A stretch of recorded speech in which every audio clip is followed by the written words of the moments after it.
Okay, now information, forms of business organization, information of company we are talking about. Now, what is this preliminary contract?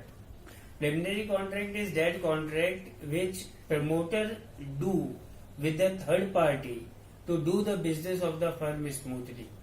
Any contract in which promoter is one party on the behalf of the company and another party who is not part of the company, like the bankers, financiers, suppliers, they may be anyone. Especially they are staff members, means specialist of their field.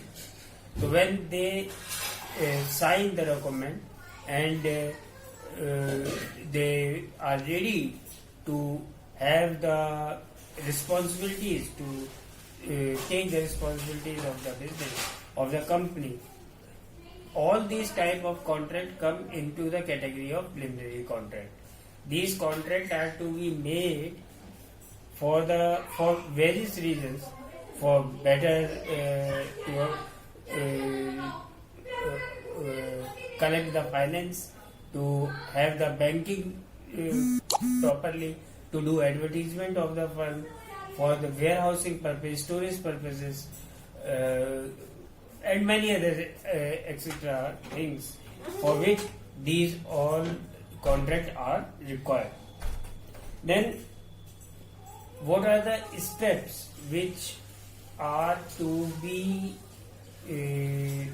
fulfilled for the registration of the company, or you can say for raising fund for the company? To raise fund is a very first thing which is required in formation of the company, because in shortage of the fund or in insufficient fund cannot establish a company. For establishing a company you require money. For that purpose you have to raise the fund. So very first thing is SEBI approval. SEBI means SEBI, Security Exchange Board of India.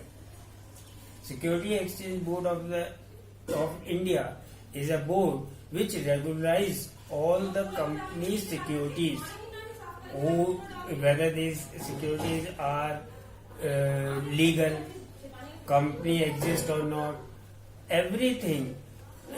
SEBI approves everything, and when SEBI approves this, it means the company is recognized or is backed by the Indian Constitution.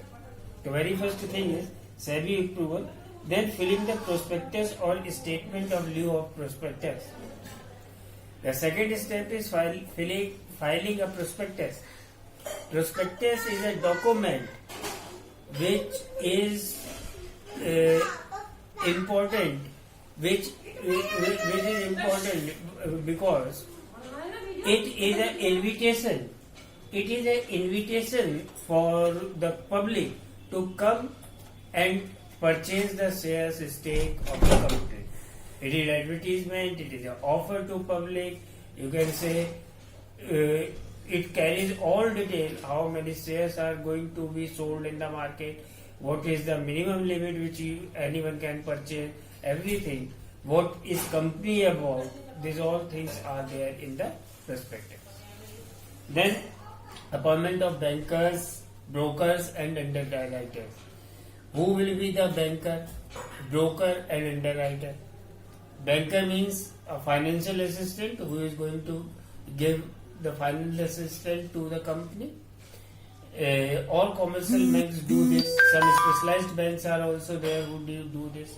Then these brokers are the person through which we sell or purchase the shares, because shares are sold or purchased through brokers only, not directly. And then underwriters, who are going to collect that commission on the sale and purchase of these shares. That commission which is given on this is called underwriters commission. The person who collect this are called underwriters. So these all are appointed by the promoter. Then minimum subscription. Minimum subscription means the number of shares you are selling in the market, 90% of that share must be sold off. Say if you are selling 1,000 shares in the market, 900 must be sold off. Then only that is called minimum subscription. And if when the company achieve this, then only you can start your business, or you can go further to the next system. Then application of stock exchange. Then application to stock exchange means you have to list your company in share market so that your shares can be freely sold or purchased. Then when all these formalities are clear, then final step is allotment of share. You have to allot the shares to the respective persons to whom persons who applied for the shares. So that's it. That finishes your second chapter, form of business organization. If you have any queries, you can ring me. Thank you very much.